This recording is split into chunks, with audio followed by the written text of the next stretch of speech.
Hearing to order, and I want to welcome once again our new members, the committee, and those visitors to the Small Business Committee. As we kick this off, the last 2 years, we've usually started our work with the Small Business Committee by listening to experts provide views on the economy and the challenges that lie ahead. And we're going to do the same thing this year with a very distinguished panel of witnesses whose testimony is going to help us better understand the current environment and how real small businesses are coping in an economy that remains in a stubborn recovery. With the economy contracting by 0.1% in the fourth quarter of 2012 and the unemployment rate increasing to 7.9% in January, there's serious concern about whether the country is on the right track. Our economy is large and very complex, with many factors influencing its trajectory. As we examine these factors, we must take a hard look at the policies coming out of Washington to determine what we can do differently or what we can do better. One thing we know is that small businesses will be the leaders of a strong recovery. Yet time and time again, the policies proposed by the current administration fail to take into account this important segment of the economy. In fact, last night I think the President only mentioned small business twice in his remarks. When small businesses do poorly, the economy suffers. And according to the National Federation of Independent Businesses, small business owners can continue to be pessimistic about the future. These concerns have kept them from borrowing, hiring, and expanding. Business owners lack confidence in their future because the uncertainty over taxes, the burden of unnecessary regulations, and the cost and compliance demands of healthcare and low consumer spending. In fact, consumer spending, which accounts for 70% of overall economic activity, grew only 0.2% in December, which is a very discouraging sign for small businesses who are looking to expand. I look forward to the hearing. I look forward to listening to our witnesses who will certainly, and we will certainly benefit from their perspective on the state of the economy and how small businesses are faring. And I appreciate all of you coming out today. I know some of you have come a good distance, and we very much appreciate that. And with that, I'll turn it over to Ranking Member Velasquez for her opening statement. Thank you, Mr. Chairman. And I, too, want to welcome the new members on our side, Mr. Payne from New Jersey and Ms. Costa from New Hampshire. As members of this committee are aware, the success of our overall economic recovery hinges on how small businesses fare. While few will argue our economy is where it needs to be, it is also hard to ignore the important strides that have been made to date. Since 2009, GDP growth has expanded at a moderate 3.2%, suggesting the economy is making gradual improvement. Likewise, although the employment situation remains challenging, we have seen 35 consecutive months of positive job growth and more than 2 million jobs created last year alone. Still, the pace of this growth is far from sufficient. For those who lost their livelihood in the recession or young people entering the job market, there remain too many applicants for too few new opportunities. As is always the case, the gains exhibited by the broader economy are closely linked to trends in the small business sector. Recent survey data found small business owners' optimism regarding the next 6 months rose by 5 points in January. Another encouraging sign has been the easing of the small business credit markets, ensuring a flow of capital to small firms looking to expand their operations. According to the most recent Federal Reserve Senior Loan Officer Survey, most banks are loosening credit standards for small business and commercial loans. Moreover, February data finds that 73% of small firms report being able to obtain the financing they need, the highest level in 4 years. Affordable credit will remain key to growth in this sector, as we often say, small businesses are the backbone of the economy, affordable capital is the lifeblood. Beyond the need for affordable financing, small companies also need additional customers in order to expand and take on more workers. Small businesses certainly have concerns about changes to the regulatory environment. However, a recent analysis by the Federal Reserve suggests that the biggest obstacle to small business job creation may actually be the lack of consumer spending. In that regard, measures that generate consumer spending, such as payroll tax cuts, may offer a better path forward for boosting small business growth and hiring. Indeed, the recent Federal Reserve letter calls into question whether regulatory uncertainty is truly impeding employment gains. It goes without saying that our economy has not achieved the level of growth all of us, on both sides of the aisle, want to see. Americans, understandably, expect more. However, it is also important to remember the dire state of the economy in 2009. After 4 tough years, we are beginning to see glimmers of hope on the horizon, and our nation's small businesses are leading the way. I look forward to hearing from our witnesses as to how this committee can be more helpful in fostering an environment that helps small businesses succeed, grow, and create the jobs Americans so desperately need. With that, I thank you, all the witnesses, for being here today. Yield back. Thank you all again. And to kind of explain the process, and first of all, we're probably going to have a series of votes sometime during the hearing, probably in about 30 minutes, in which case we'll recess for a short period of time. We're going to try to get through as much testimony as we can. We each have 5 minutes, and the lights will turn yellow when you've got 1 minute left. If you go over, it's not a problem. We're not going to kick you out of here for that. If you have something to say, we would encourage you to say it. So with that, we will start with our first witness here today, which is Professor Randall Kroesner, who is the Norman B. Bobbins Professor of Economics at the University of Chicago Booth School of Business. Prior to joining the faculty at the University of Chicago, Professor Kroesner served as the governor of the Federal Reserve System from 2006 and 2009. Professor Kroesner, thank you for being here. Welcome to the committee, and look forward to hearing from you. Thank you very much. I'm delighted to be back now as a professor rather than as a governor of the Federal Reserve, but I'm delighted to be back here before you again. Chairman Graves, Ranking Member Velasquez, and members of the committee, thank you very much for asking me to testify on the state of the overall economy and the economic outlook. I'll touch briefly on a few of the aspects of our economy and economic challenges in my remarks, but certainly I will look forward to your questions on a wide variety of issues. I will be focusing primarily on the general economic outlook and leave it to my colleagues to talk more specifically about some of the issues facing small businesses, but I will touch on a few of those issues. The way that I characterize the U.S. economy for roughly the last year or so, and unfortunately I think going forward, is that we are in a sideways slide. That is that we're unlikely to see a strong breakout in growth, and also I think we're very unlikely to see a double dip type of recession. Now, of course, shocks can come along. There are a lot of unexpected factors that can happen, whether it's in Europe, whether it's a cybersecurity attack, whether there can be some sort of natural tragedy. So obviously those factors are ones that I can't take directly into account. But I think if we were to go along without major shocks, we will continue in this sort of sideways slide. What I mean by that is that we've been having job growth, private sector job growth, at a modest level, which has kept the unemployment rate roughly constant, moving down slightly. Roughly a year ago, it was slightly above 8%. Today, it's just slightly below 8%. So hardly any progress, despite job growth of more than 150, 180,000 jobs per month, because the population is gradually growing, the labor force is gradually growing. So it's just basically keeping us treading water. That's why I kind of characterize things as a sideways slide. Now, some people have become concerned because the GDP report from the last quarter suggested a very mild contraction. I think there were a number of one-time factors in that having to do with the timing of some government expenditures that were very strong in the third quarter, very weak in the fourth quarter, and Hurricane Sandy that led to a slight contraction. I think going forward, we're likely to see a continuation of the kind of growth that we've been seeing, which has been around 2%, maybe in the low to mid twos, but sort of around 2% or so going forward. Fortunately, the rate of inflation continues to be subdued. Since the mid-2009, inflation, as measured by the Personal Consumption Expenditures Index, has averaged about 2% per year and was just 1.7% in 2012. So certainly we have to be mindful of swings in prices of commodities, energy, foodstuffs. Obviously, I'm from the Midwest, so we've seen a lot of challenges because of the drought that we've been facing out there.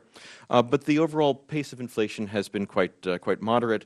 And if you look at surveys of consumers, surveys of professional forecasters, as well as market-based measures, there's no expectation of a significant increase in inflation. It seems to be at roughly the same level that it has been, or expected to be at roughly the same level that it has been, and I think that's fortunate that we don't see that. But obviously, we always want to be mindful of a potential for that to change as the economy evolves. So. What I really would like to see is the U.S. achieve a more robust non-inflationary recovery, and I believe that we can. In my formal written remarks, I have more details on the state of the economy, and I'll feel free to ask questions about that. But I just wanted to mention a few factors that I think are very important. When we look at surveys both of small businesses and of large businesses, the things that keep coming up on top of the agenda for them, their concerns that are holding them back, are federal government policies, the federal budget, the costs of health care. This seems to come up over and over again, the Duke CFO Magazine survey, the NFIB, the National Federation of Independent Businesses. These keep coming up. One of my colleagues, Steve Davis, has looked at a measure and developed a measure of economic policy uncertainty, and looking at how much that has gone up since the crisis, particularly focused on these issues of federal government policies, federal budget, and the cost of health care, he estimates that GDP growth may have been reduced by up to 2.3%, investment by up to 14%, and employment up to 2.3 million jobs. So this is sort of a concrete illustration of how uncertainty about the policies that are before Congress and the administration can slow economic growth. Going forward, I think it's crucial for the Congress and the administration to understand that policy uncertainty is taking its toll in the economy.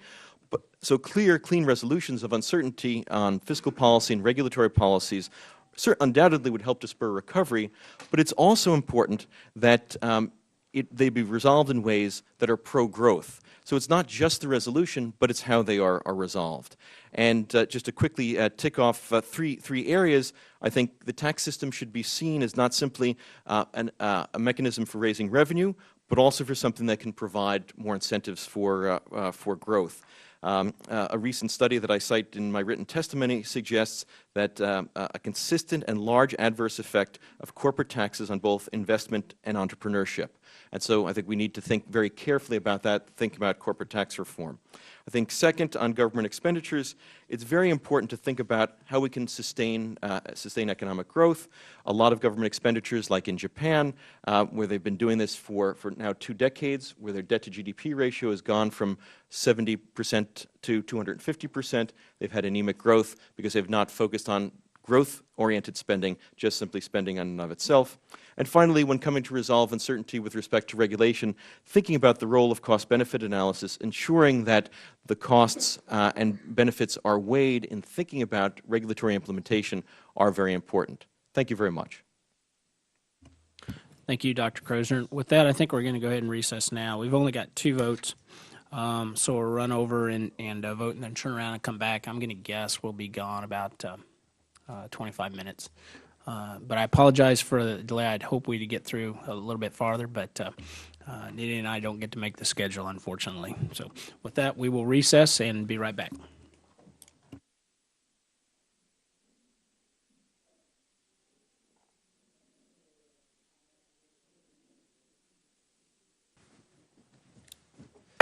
We'll call the hearing back to order. And our next witness is Maria Coyne, who's the Executive Vice President for Consumer and Small Business Lending at KeyBank. KeyBank's headquartered in Cleveland, Ohio, and has 1,088 branches throughout 14 states. Maria joined KeyBank in 2001 after serving as a small business strategist for the Greater Cleveland Growth Association. Maria is testifying on behalf of the Financial Services Roundtable and the Consumer Bankers Association. Welcome to the committee. Chairman Graves, Ranking Member Velasquez, members of the committee, I am honored to be here today speaking with you about small business, a matter that's near and dear to my heart. And as you pointed out, I'm here today representing not just KeyBank, but also testifying on behalf of the Financial Services Roundtable and the Consumer Bankers Association. Collectively, the Roundtable and the CBA represent many of the nation's leaders in small business lending. First and foremost, KeyBank and the entire financial services industry are committed to small business lending, as it is a core component of our overall business, and small businesses are the cornerstone of the U.S. economy. Banks are a crucial partner to businesses, and we are stepping up our lending so small business can do what they do best, invest in communities. At KeyBank, we are committed to making loans in the communities we serve. As our country continues to recover from the economic crisis of a few years ago, there are a number of factors that will have a direct impact on small businesses and small business lending in 2013. These challenges threaten the long-term health of the economy of the U.S. and must be resolved quickly in order to provide a stable path forward for consumers, businesses, and lenders. We urge Congress and the administration to address these challenges as soon as possible. The industry is consistently hearing from their small business clients that general economic conditions make them less inclined to take on additional debt. Also, a key issue is consumers' lack of confidence, resulting in lower sales, particularly on the smaller end. A secondary problem is the diminished credit profiles of many small businesses due to the current economic environment. Collateral value has declined, and with limited collateral, small businesses that are otherwise creditworthy have had to rely increasingly on loans backed by the SBA to get the funding that they need. So how do we improve small business lending? KeyBank, the Roundtable, and CBA have supported and will continue to support the various efforts of this committee and Congress to expand small business lending and to stimulate economic development. As a result, many small business lenders have instituted aggressive measures to ensure no stone is unturned when finding ways to make more quality loans. In 2011, KeyBank, along with 12 other banks, made a commitment to increase small business lending by $20 billion over 3 years. In September of 12, the SBA announced that the banks are more than halfway to meeting that commitment, well ahead of the 3-year deadline. Additionally, in May of 12, the SBA named KeyBank the top SBA Large 7A Lender of the Year. We are proud to have earned SBA's highest recognition. SBA programs in general posted the second largest dollar volume ever in fiscal year 2012. However, despite the positive results SBA programs have produced the last several years, changes are needed to ensure the continued success of SBA's programs. For instance, streamlining the application process for the 7A and 504 program would reduce response times and paperwork. So what does 2013 look like for small business lending? It's a myth that banks are holding back the economy by refusing to loan to small and large businesses. In fact, overall domestic loans increased 5% by the end of 2011, reaching $2.1 trillion by the end of the second quarter of 2012. However, today's economic environment remains a challenge for many small businesses. We expect small business loan demand to remain stable at a relatively low level in 2013, with flat to slightly better results from 2012. The National Federation of Independent Businesses has consistently reported that the overwhelming majority of small business owners report their financial needs are met and they are not interested in borrowing. As lenders, we too have seen no significant signs of improvement, as the creditworthy businesses have routinely reported that they are willing to sit on the sidelines until the economic environment settles. Accordingly, we look at SBA and other government-guaranteed programs as important levers in generating loan volume. We expect SBA 7A volume to be elevated over 2012 production, and we also expect the SBA 504 program to continue to play an important role in the business real estate market. In conclusion, KeyBank, the Roundtable, and CBA support the committee's efforts to review areas where it can support small businesses as well as other alternative avenues to help create business opportunities through innovative policy solutions that will help create a foundation to build a strong and prosperous economy.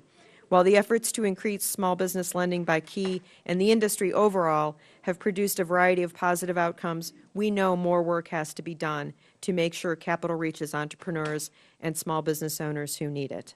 This concludes my testimony, and thank you for listening. Our next witness is Sean Falk, who's the owner of Wolf Team LLC and Nacho Gang LLC. Sean owns 12 franchise businesses with brands such as the Great American Cookie Company, Pretzel Maker, Mrs. Field Cookies, and Salsaritas Fresh Cantina. Sean is testifying on behalf of the International Franchise Association. Sean is also a former member of the U.S. Marine Corps who served in the Gulf War and in Bosnia. Sean, thank you for being here. Nobody told you that we enjoy samples in the committee?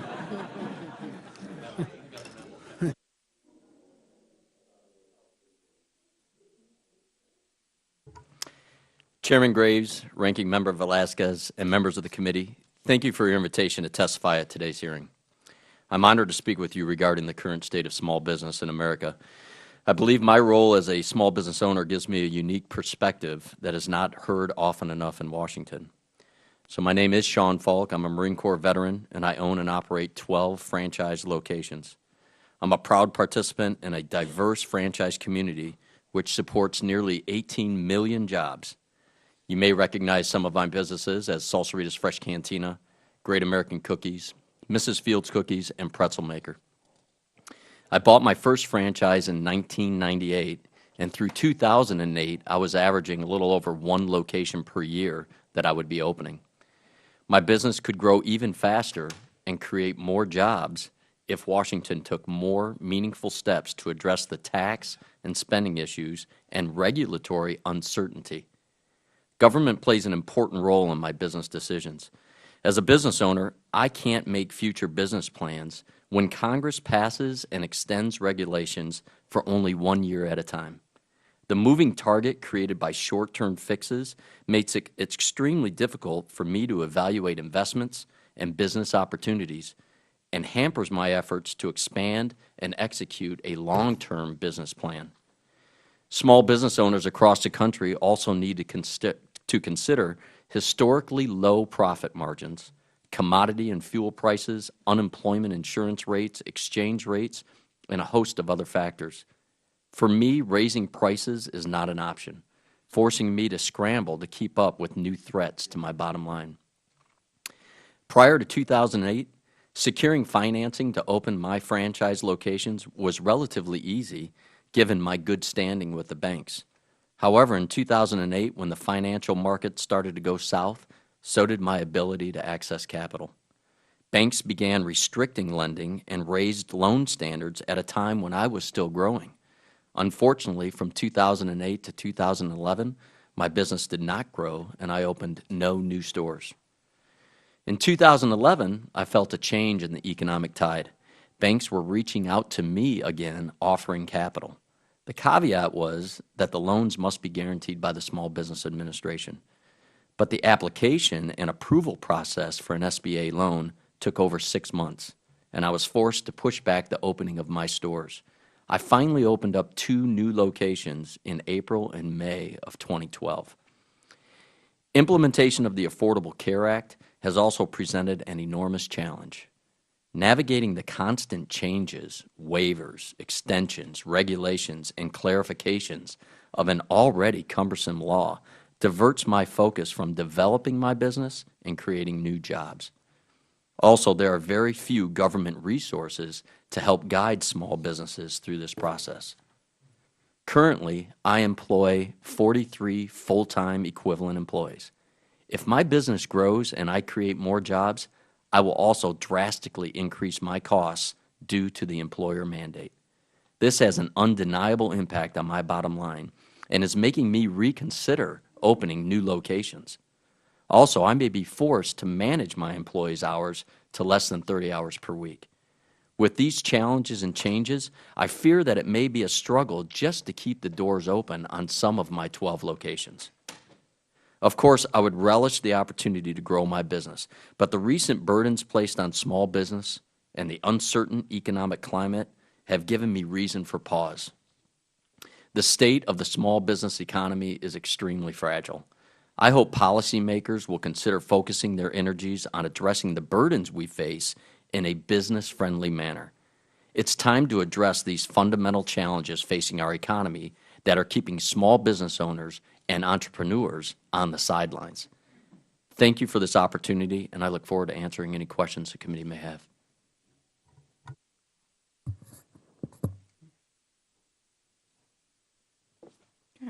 Well, Mr. Chairman, it's my pleasure to introduce Ms. Margot Dorfman. Ms. Dorfman is the founder and CEO of the U.S. Women's Chambers of Commerce.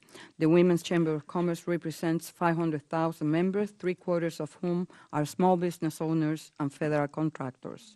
Through her leadership, this organization has championed opportunities to increase women business, career, and leadership advancement. Additionally, Ms. Dorfman has extensive background in business, including over 10 years in executive positions with General Mills and other Fortune 500 firms. Welcome. Thank you. Chairman Graves, Ranking Member Velasquez, and members of the committee, thank you for the opportunity to speak today on behalf of the U.S. Women's Chamber of Commerce and our 500,000 members, 3/4 of whom are American small business owners and federal contractors. In preparation for today's hearing, we surveyed our members. We see that small businesses are anxious to get forward movement, and they are looking for opportunities, resources, connections, and positive business environment. While business budgets are tight and access to capital is in the top 3 needs of our small businesses, access to contracts and affordable benefits are clearly the most requested when our members are asked how we can help them reach to the next level. On the Hill, the budget obstacles you face impacts our members. According to one member, budget uncertainty on the part of our clients in the federal, state, and municipal sectors is a big issue. Many of them cannot move forward to get their projects going because they do not know what is going to happen with agency budgets.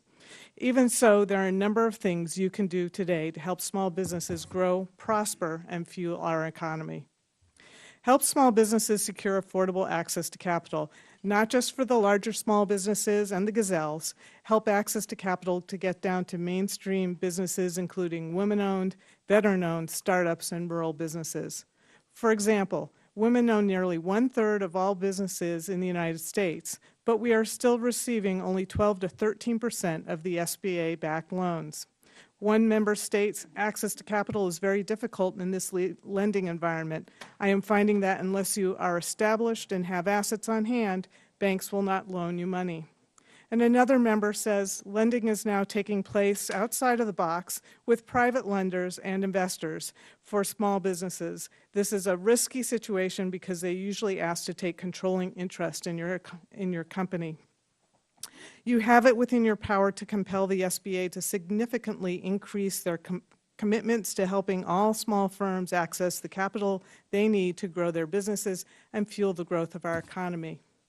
Help small businesses secure affordable business benefits so that we can compete for quality workers and support our own families. We still need access to affordable health care and related insurance products and business insurance, disability insurance, but also affordable workplace retirement programs. Many industry barriers exist, and big business privileges enable large businesses to access these important and necessary benefits for more affordably than, far more affordably than the tight-budgeted small businesses.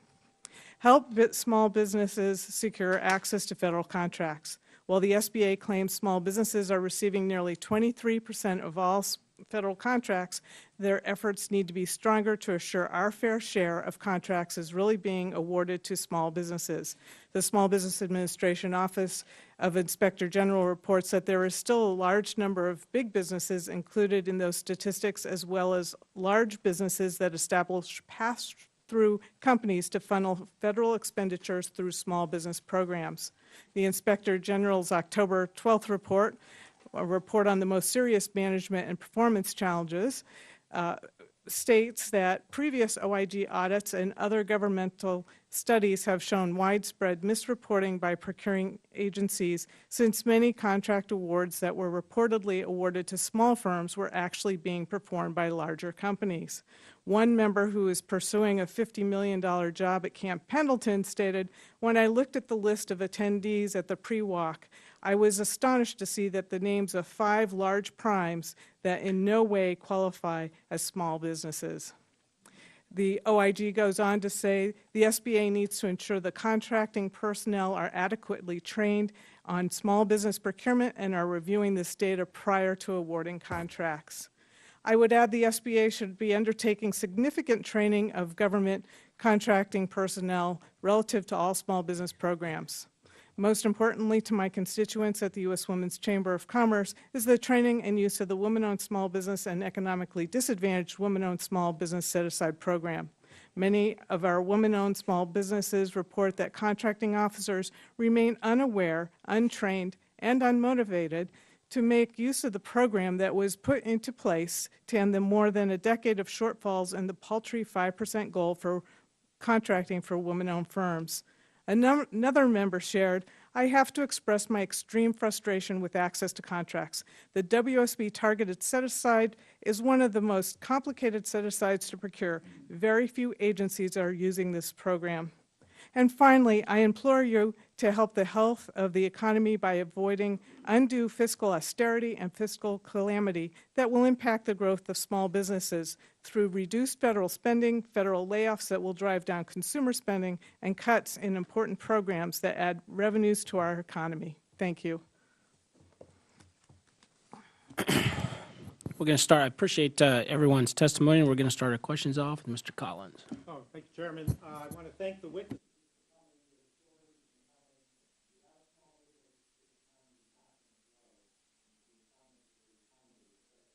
Now, Mr. Falk, thank you for sharing your entrepreneurial story, and many congratulations on your success. And I want to, let me go back to myself for a second. With the exception of my time as Erie County Executive, I've spent my entire career as a small business owner. So like you, I do understand the obstacles, the hurdles that are facing small companies and people that are, like yourself, trying to grow. The competing interests of putting a first-rate product or service to customers, managing employees, raising capital, and maintaining a solid balance sheet are a struggling act. Every day, nearly 28 million small business employers employ 60 million people in this country. It's half of the private sector workforce. And I can assure you I'll work with my colleagues to make sure that we do what we can to make sure small business has a voice here. My specific questions may be twofold. You touched on the Affordable Care Act, Obamacare. I have heard, and I've met with other franchise owners, that they're actually right now cutting the hours of many of their workers from 40 hours to 29 hours as a workaround to the penalties. And if so, that's going to be having a negative impact on families in this country. They may now have to get a second job where currently they have a full-time job. I'd like you to share with us if you've heard the same or if you're looking at that same issue in cutting hours. And secondly, if there were 1, 2, or 3 things we could do here to change a regulation or otherwise, do you have a top 1, 2, or 3? And would appreciate your comments. I assume the 1 or 2 that you're talking about is in reference to the Affordable Care Act, or just any regulation in general? No, any of them. Okay, okay. In regards to the managing the hours, I have full-time employees that will remain full-time employees even after the implementation of the ACA. However, there are many businesses that are trying to manage those hours, and I don't know if it's necessarily with the people who are truly full-time and always have been full-time, but it's definitely some people who are working 31, 33 hours a week, and they are going to manage those to get down to 29 to avoid a full-time classification for that employee. Forever, a full-time employee has always been considered 40 hours, but now we have to look at it in a much different way. So yes, I will manage that aspect, but I really won't cut my full-time employees down to 30 hours just to avoid that. But specifically with the ACA and regulations, if we could change the 30-hour requirement so that a full-time employee is a different amount of hours, that would be more helpful for us. And then also the raising the 50 full-time equivalents. I don't understand how that impacts small businesses. That's not a small business. I have 12 locations. They employ 6 to 10 people at each location. I'm still very small compared to some big employers. So if that number could be raised, it would be significant for me. Thank you for sharing that, because that's some of the workarounds I think we could at least propose. So I appreciate those comments. Absolutely. Thank you, Mr. Chairman. Dr. Krosner, last month, the Wells Fargo Small Business Index jumped 20 points from the previous quarter. Key drivers of this include greater optimism about revenues, capital spending, and jobs. Given this, do you believe that 2013 will be a better year for small businesses than 2012? Well, I think we are starting to see some optimism in certain areas, but we're also seeing some challenges both in surveys of small businesses and in the economy more generally. So I think, as I had described in my testimony, a number of surveys of both large and small business have suggested that they may be reducing their capital spending for the next year. There was a survey that was just reported in the Wall Street Journal earlier this week, and also from the Duke and CFO magazine survey that suggests there will be some reduction of capital spending relative to last year. Hopefully, with resolution of uncertainty about some of the policies that are before the members of Congress today, we may be able to Isn't that move more forward. directly linked to the lack of demand and consumers walking through their doors? Well, certainly, one of the concerns is the impact of all this uncertainty on consumer demand and consumers' willingness to buy. So it's unfortunately there's a as economists call it, a simultaneity. When there's a lot of uncertainty hanging over people's heads, consumers are a little bit less willing to buy, firms are less willing to hire and invest, and then it makes it more difficult to have the general takeoff. Thank you. In the most recent Federal Reserve Senior Loan Officer Survey, it is clear that credit standards for all firms, including small businesses, have been easing, while demand for loans has been increasing. And what do you attribute these positive developments in the small business lending markets to? So I think there are a variety of factors, but I think some of it has been the policies that the Federal Reserve has pursued to try to provide sufficient liquidity for the markets, and confidence that we will not get into a deflation situation as Japan had gotten into. Taking out that tail risk of deflation, I think, has been important in instilling some confidence in the financial sector. I think we've also had some reduction in some of the uncertainties related to Europe, or at least temporarily we have, and I think that has been helpful. Thank you. Ms. Coyne, since the Small Business Jobs Act of 2010 increased the maximum SBA loan size to $5 million, the percentage of smaller loans defined as those $150,000 or less has declined from 17% of total lending dollars in 2009 to just 9% in 2012. What can we do to reverse this trend and prevent a gap in funding for these new and emerging businesses that need smaller amounts of capital? You know, in previous recession, what we saw, it was that people who were laid off, they went on, they got capital. It was much easier to access capital. They opened up the startups businesses. This time around, we are having trouble in terms of business formation. But as you can see, when the SBA and the federal government step in and guarantee those loans and increase the cap, financial institutions lend. But you lend and you make those big loans because are more profitable than those less profitable, lower amount of dollars. 150,000. When you look at the portfolio of the 7A loans, the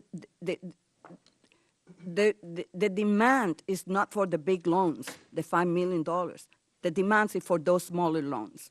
Yeah. What can you do, financial institutions, to address this gap? I think that's an excellent question, and I think that the SBA program is particularly useful for those startup companies that you referenced. In my written testimony, I had referred to a client of ours in Cleveland, Letitia Ortiz, who little less than 2 years ago opened Tortilla La Bamba with a $15,000 SBA loan. She's doing great. We're talking with her now on potentially, she's outgrown the 7,000 square feet that she's in. We're talking with her about a 504 loan to buy a building. I think we have to make advantage of, use the full range of the spectrum of what's available to us in the SBA.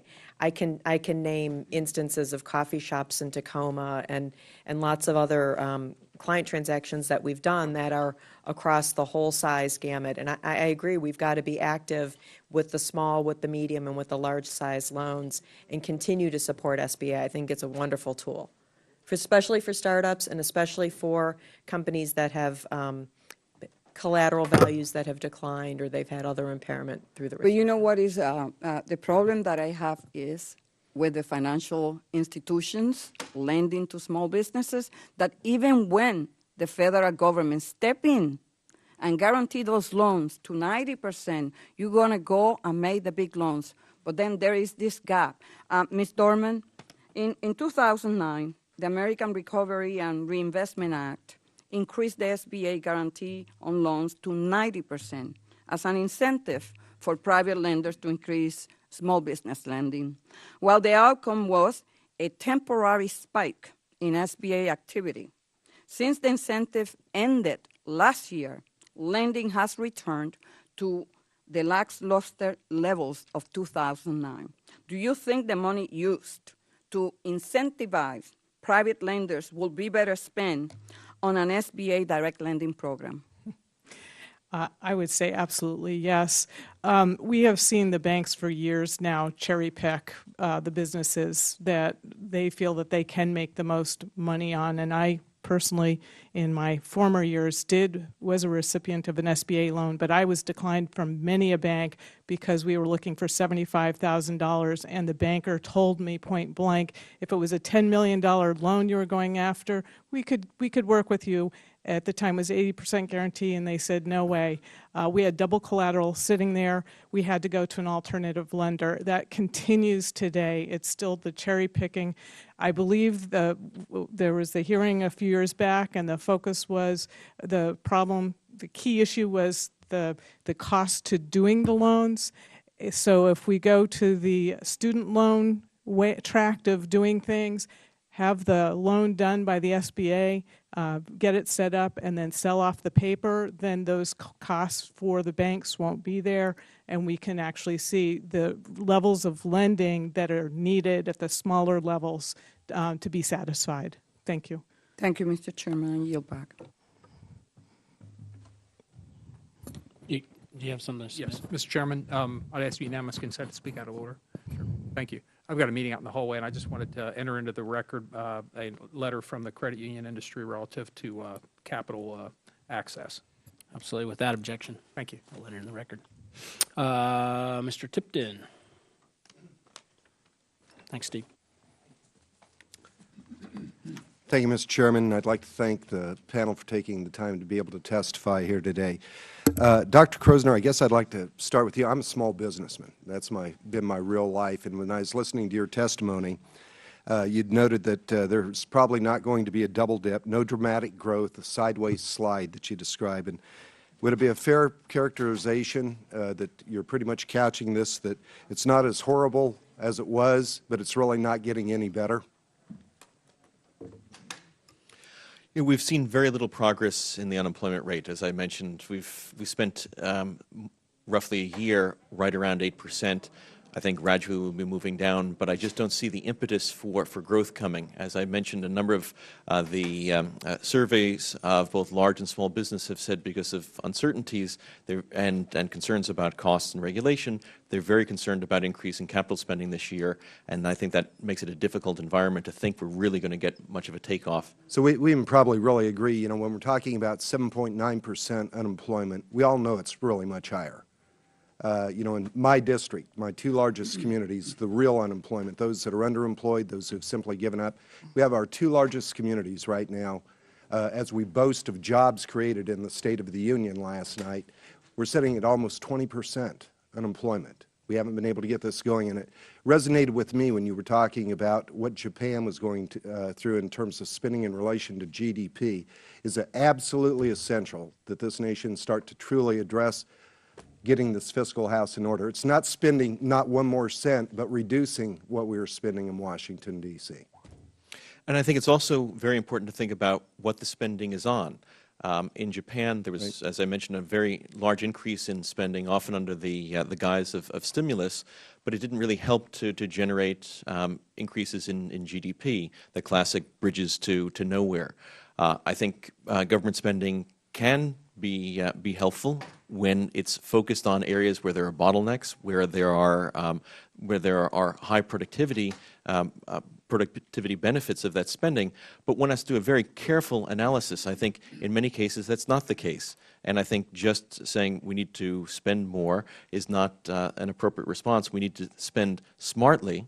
Yep. And spend how we can increase growth in the U.S. economy. Japan is a great example where a lot of spending has not helped increase GDP. I'll tell you, if you could maybe just kind of shortly, one thing that I would like to explore a little bit, you made the comment that the rate of inflation is still low. But in terms of core inflation rate, we do not include food prices. We do not include energy prices. We've just seen a spike in fuel costs, again in this country, which is increasing the cost of being able to deliver pretzel dough. Coming in, which is not factored into real inflation. Are these some of the hidden mine traps that this economy is really facing that is really stunning growth? Well, the numbers that I quoted were the overall the personal consumption expenditure index, so that included all prices, including energy, foodstuffs, and such.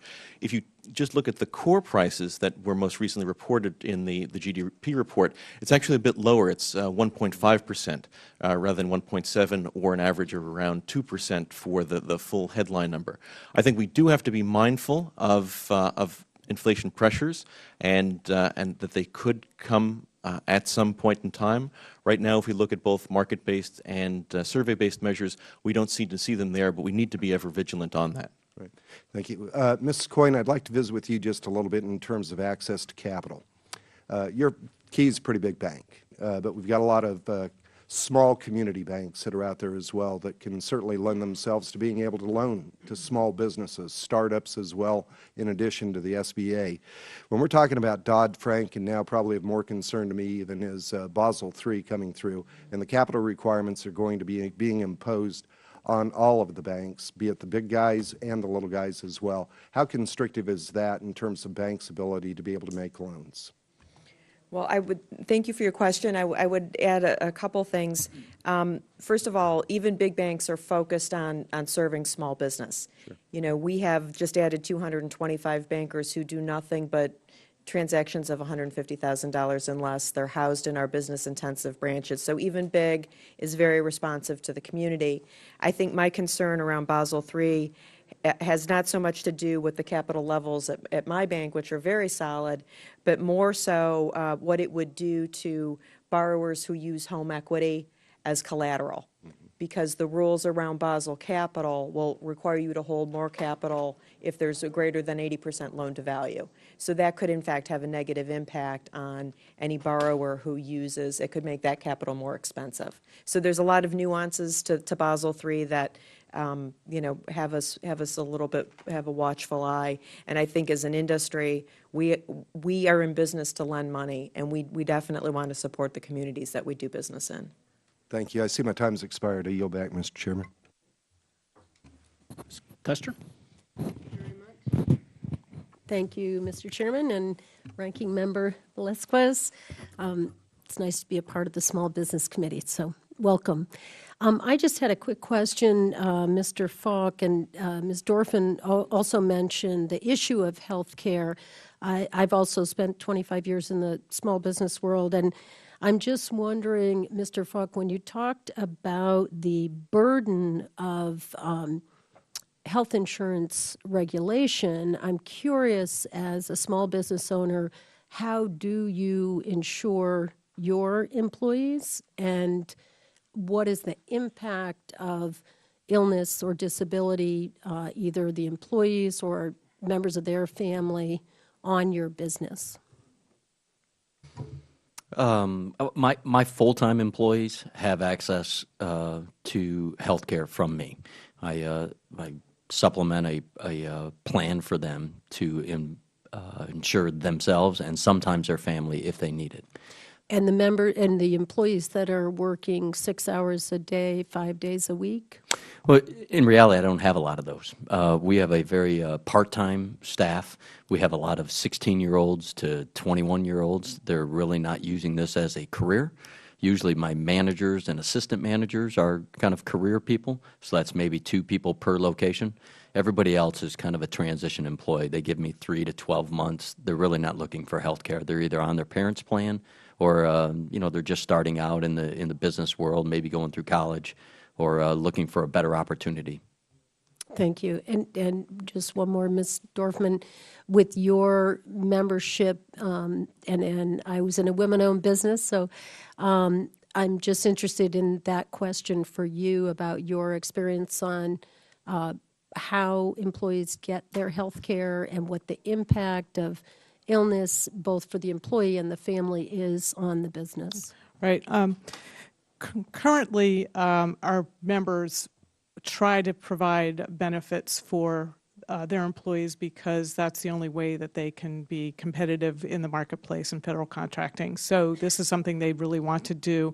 In the past, we've heard from them that their cost of the premiums have been skyrocketing.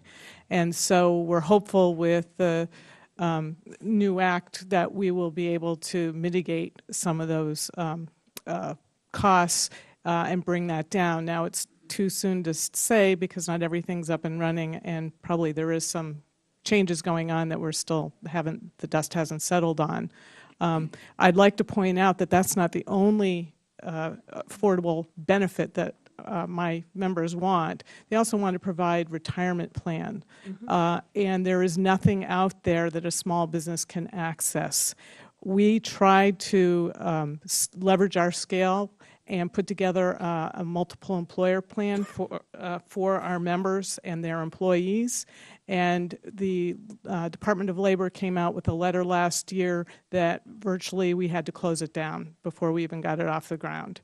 What we were able to do with it was provide a way to get in without spending a lot of money, where we aggregated the cost. So if you're looking at a Lockheed Martin or a Boeing, they have a lot of people, they have lower costs. Well, you have the scale of the chamber, you can do the same thing. So those are the types of things we need to go beyond just health care, but the retirement, especially for women business owners, because they live longer, they need to support themselves, their families, their employees, and their employees' families. Thank you. Thank you very much. That's my experience as well, was the skyrocketing cost of health care in a small business environment. Thank you. I yield back the balance of my time. Mr. Lukemeyer. Thank you, Mr. Chairman. Just for Ms. Coyne, that's an interesting name for a banker, by the way. But I've heard that before. I've got a banking background, and they call my daughter Nicole Little Nickel, so I understand where you're going there. Just kind of curious, you talked about, as the top lender with SBA, what's the average size of the loans that you're making? Do you know offhand? I don't. I do know, though, that, in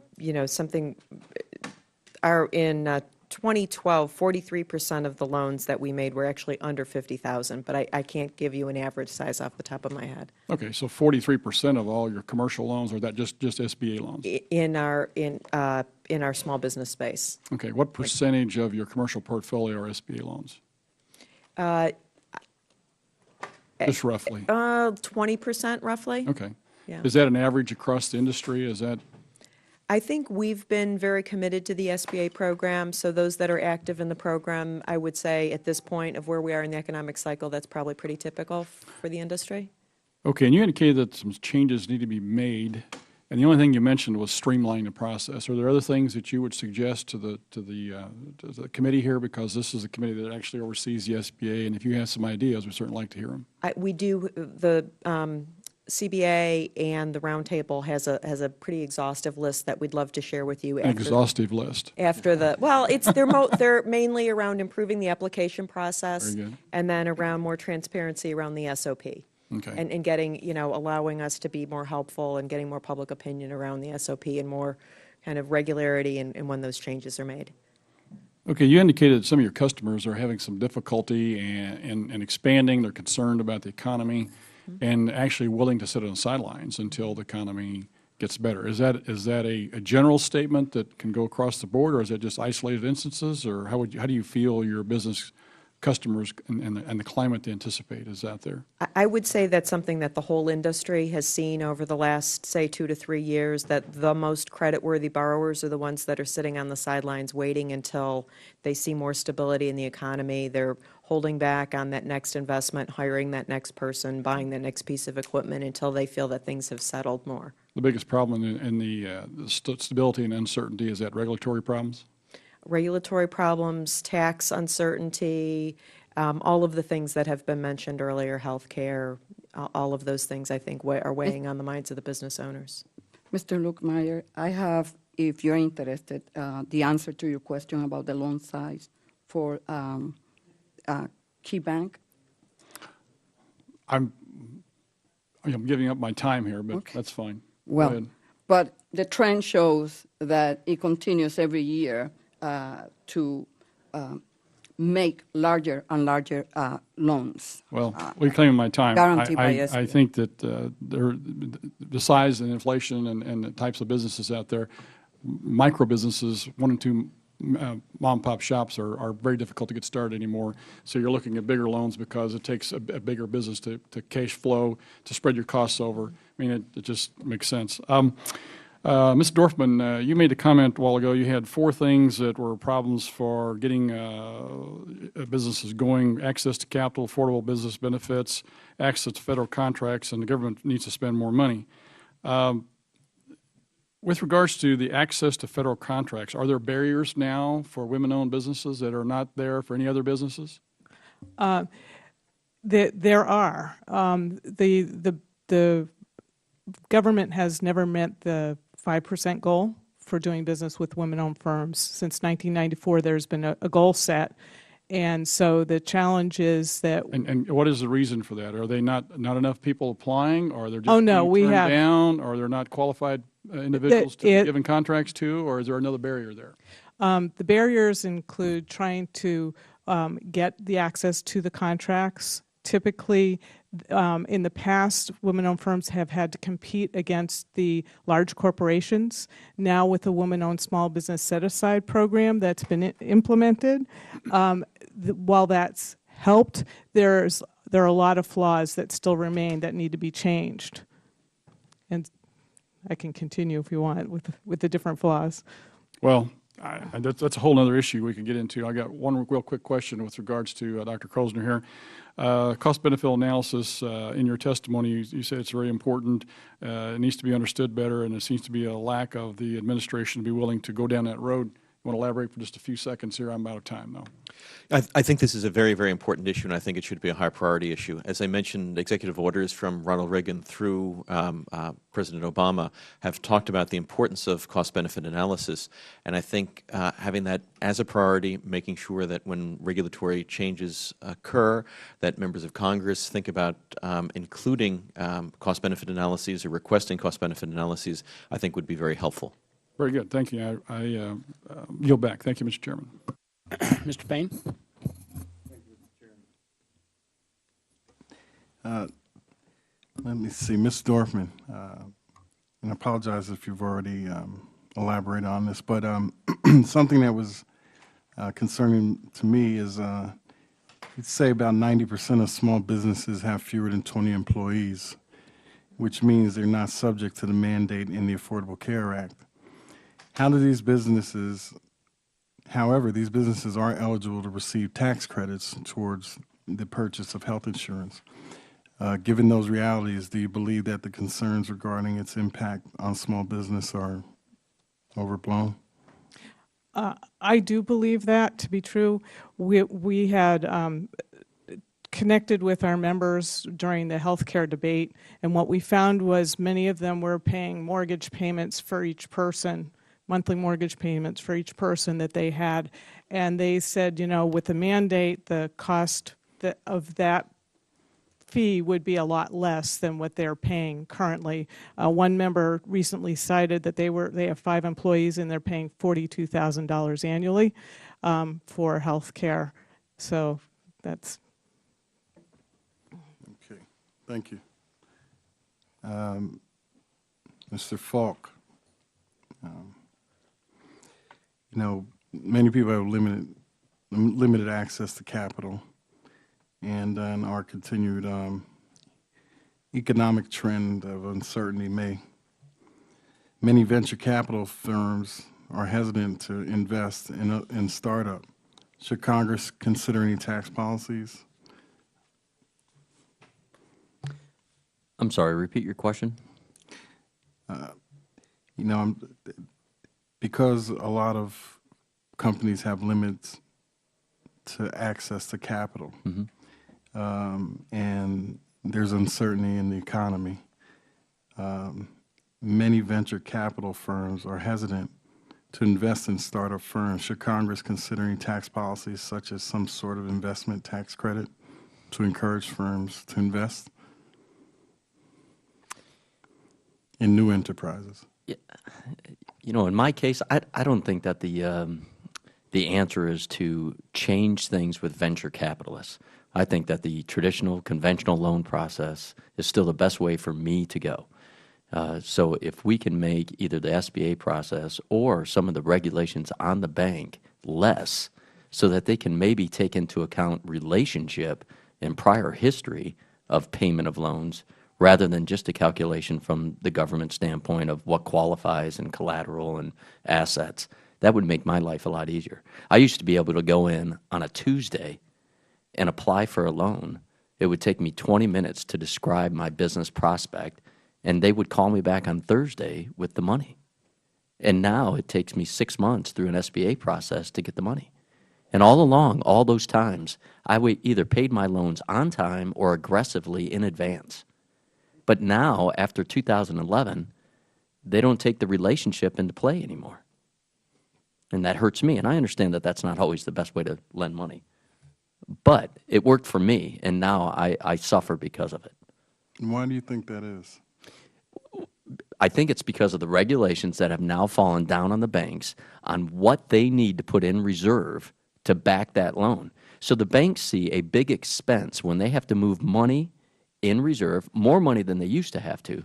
They have to put money in reserve to back that loan, and they do not get to experience the income until the loan's paid off. Would Am I the correct on that? gentleman yield, No? Mr. Payne? I'll yield. Would you yield? I'll yield. Thank you. Ms. Coyne, what is the average length of time for an SBA loan guarantee? From application to Yes. booking. You know, at KeyBank, we have SBA specialists in each one of our markets, so we try and expedite that process, and it will depend on if there is real estate involved or not. If there's not real estate involved, Okay. we can get it underwritten and closed in a couple of weeks. If you have to wait for an appraisal and you've got to go through that And due the reason what diligence. I'm asking is because when I hear a statement that it takes 6 months for a SBA loan, guarantee loan, it really worries me. So we have to do something about it. But what will be the average length of time for processing such a loan? The average is between 30 and 60 days. Okay, thank you. Thank you.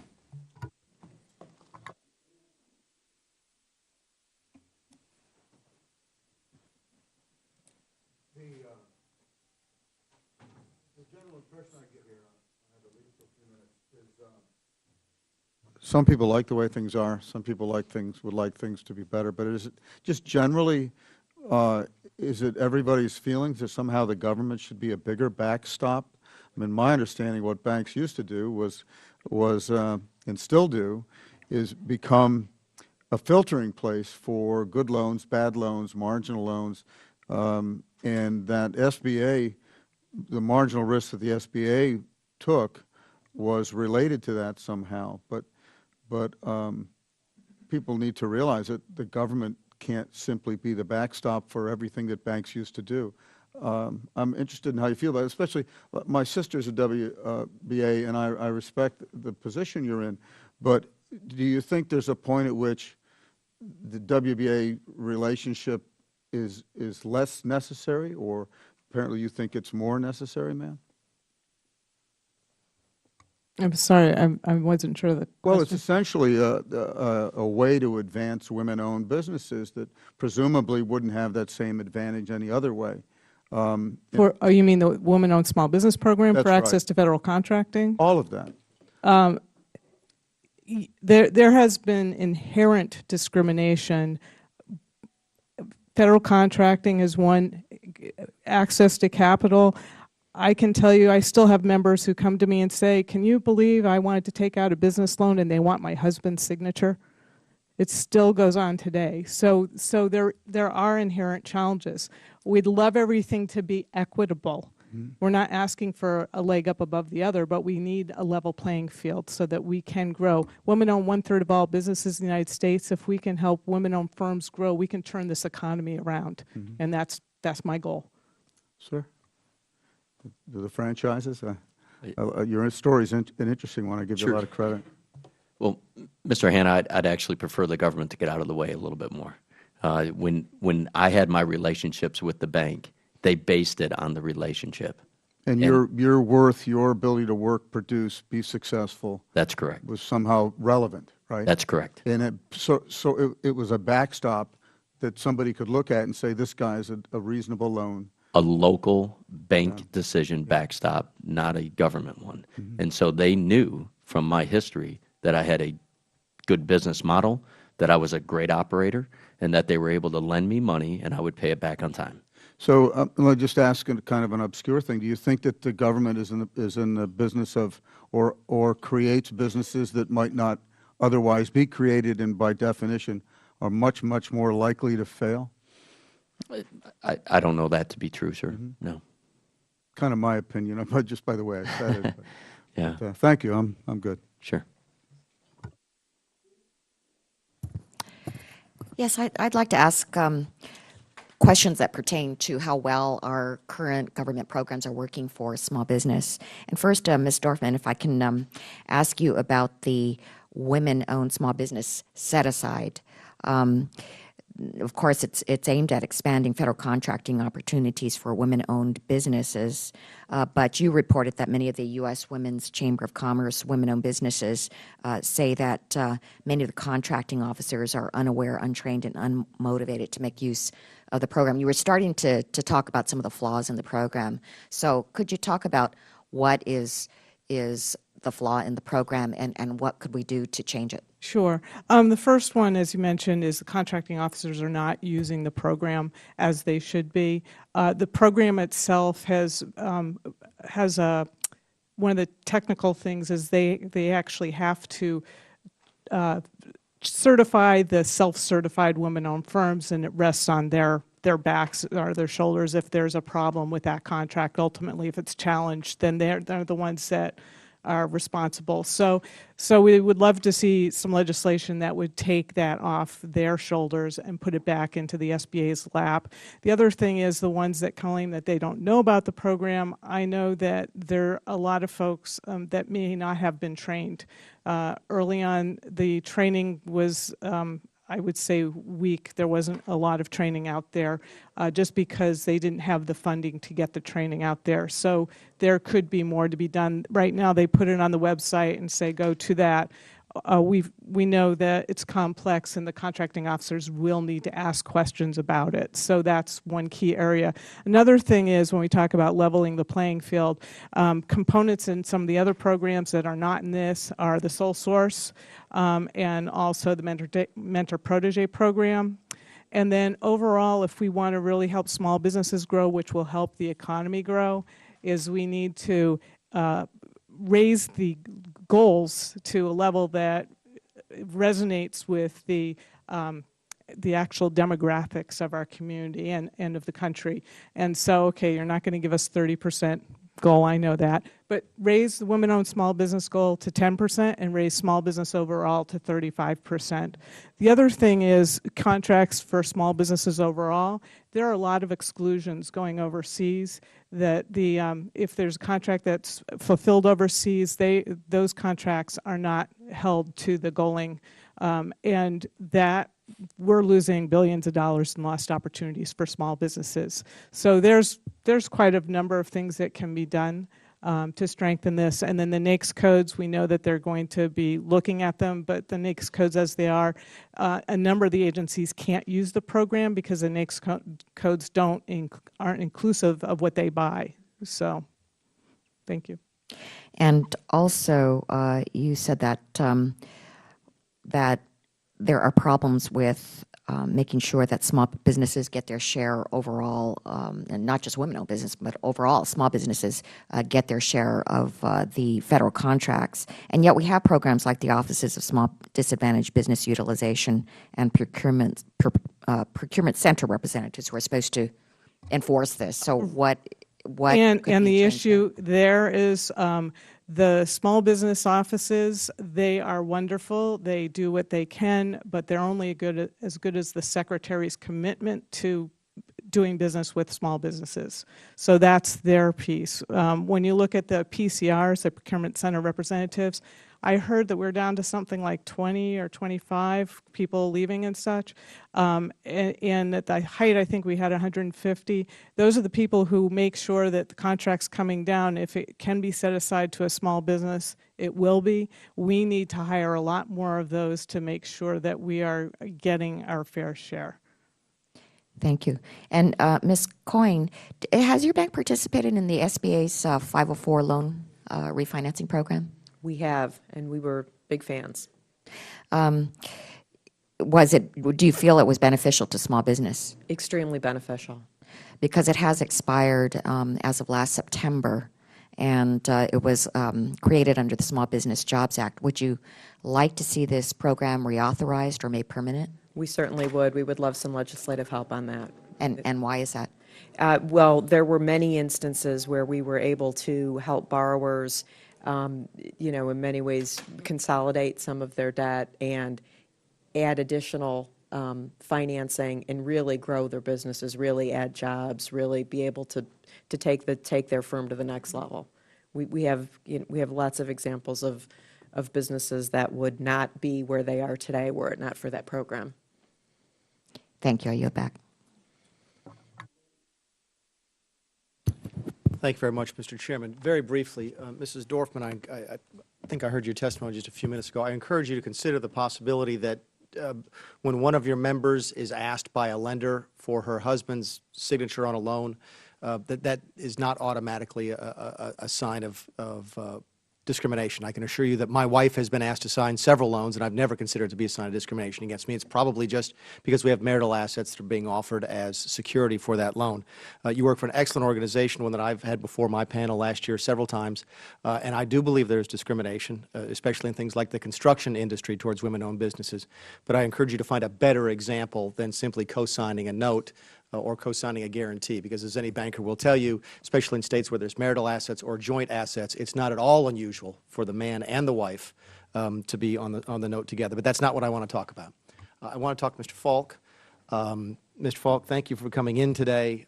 I have eaten at several of your restaurants. I was a little disappointed that my chairman mispronounced the restaurant that I used to own and operate, Salsarita's Fresh Cantina. Thanks a lot, Mr. Chairman.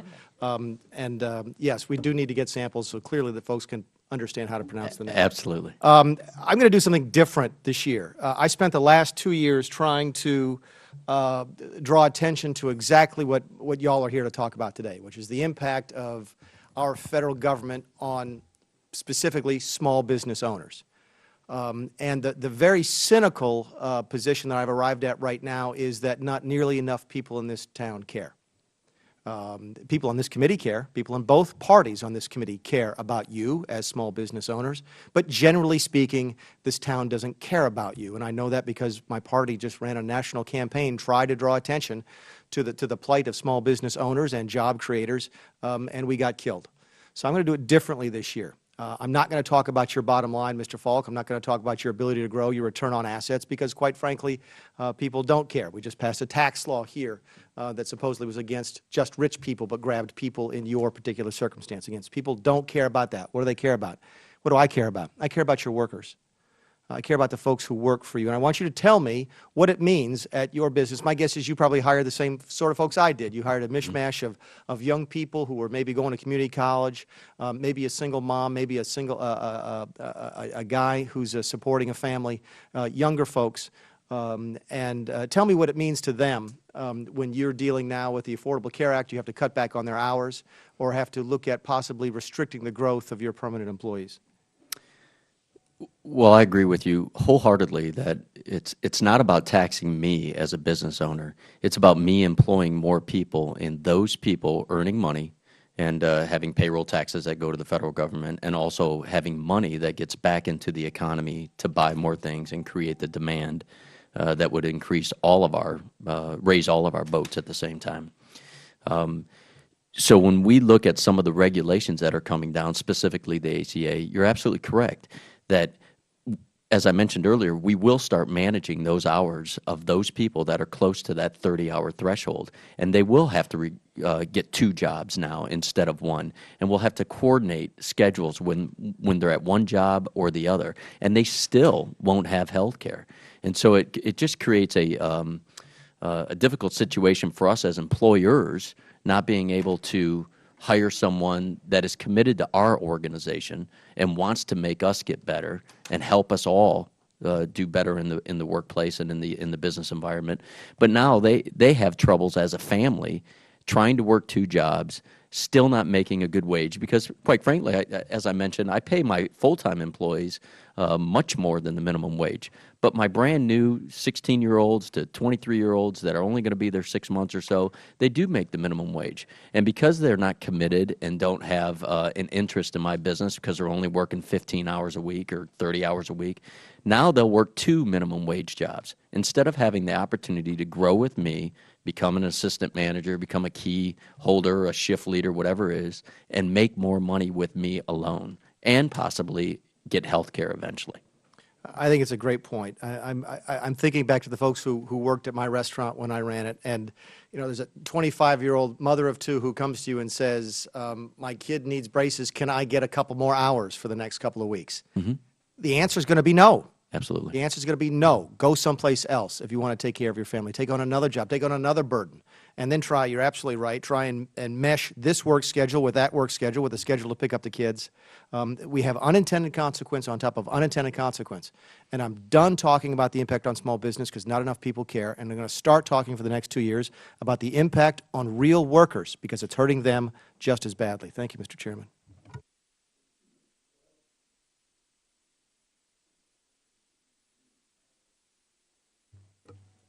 Thank you very much for being here today.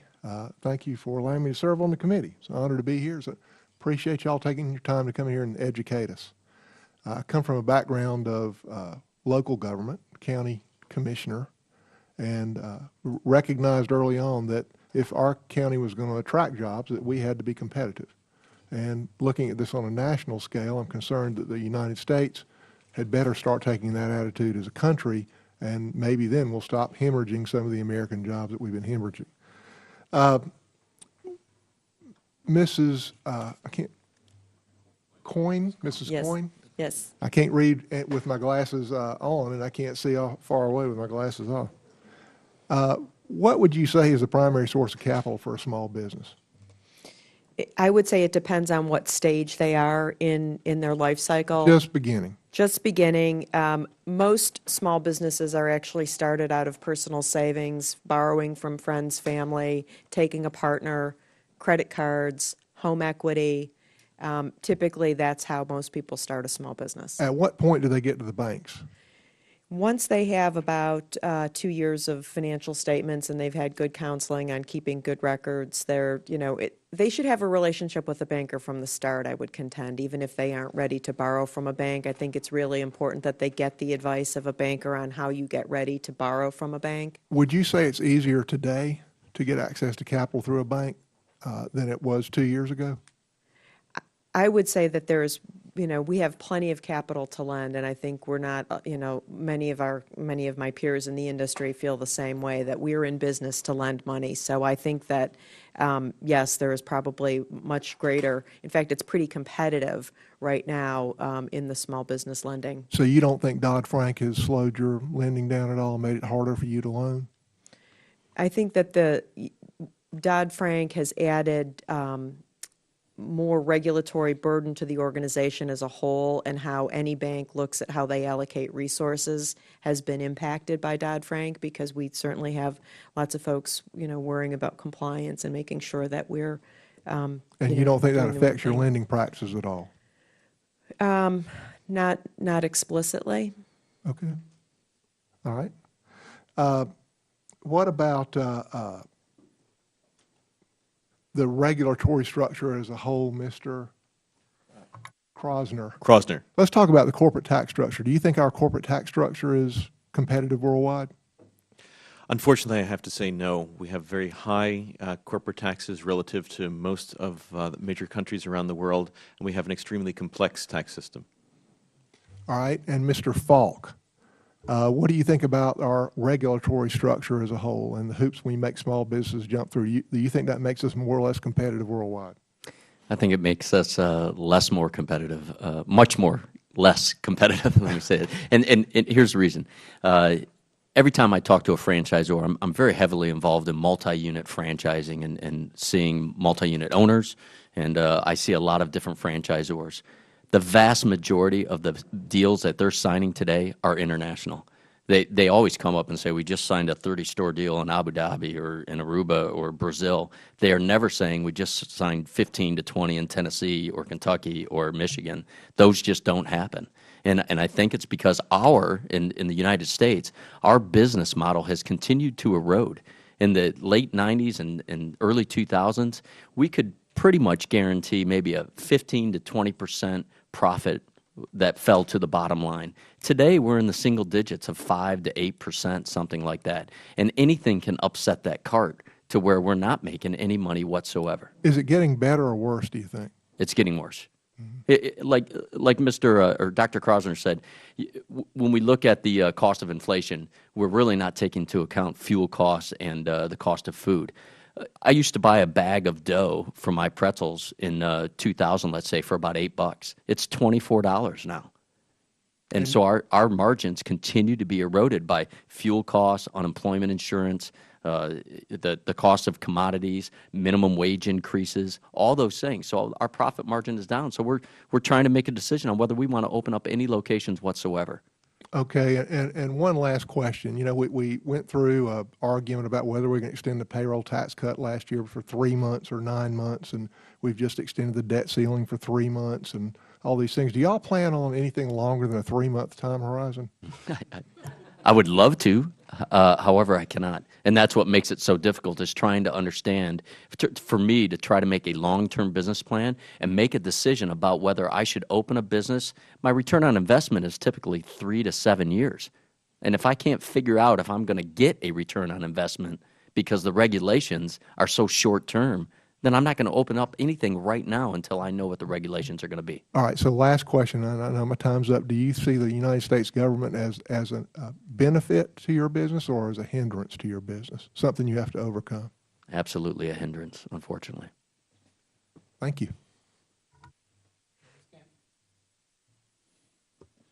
Thank you, Mr. Chairman. It's a pleasure to be on the committee with you this year and to be here today and to hear from some very interesting testimony.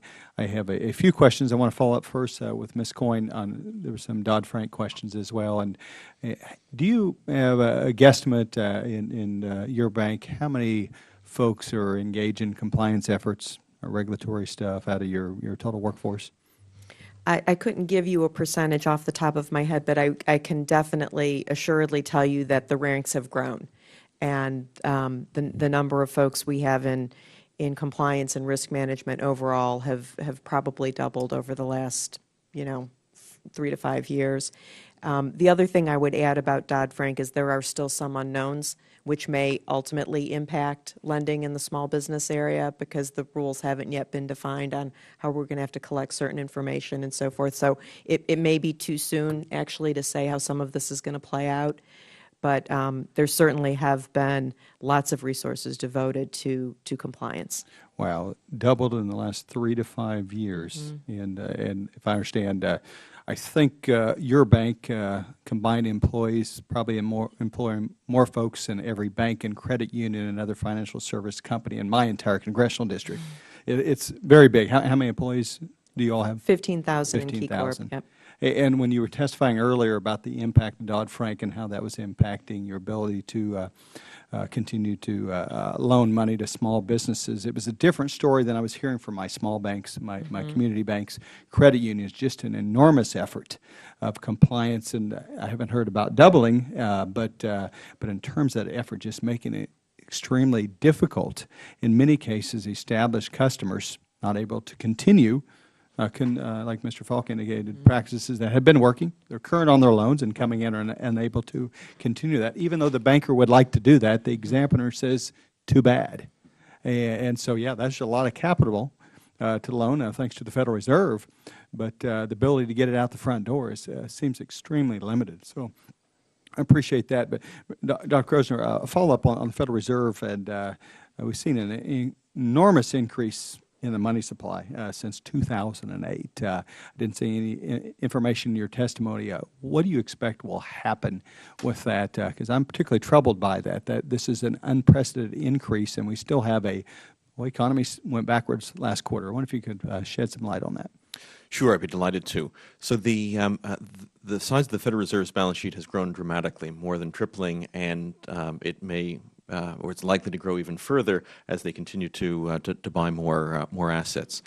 Now, that has led to a large increase in the amount of reserves that are on banks' balance sheets, and Key Corp and many others have a lot of excess reserves that they are hoping, I would assume, hoping to lend out, and at some point will be lending out. But fortunately, that has not led to a very large increase in the money supply or inflation, because people are both individuals holding a bit more cash and firms holding a lot of the excess reserves.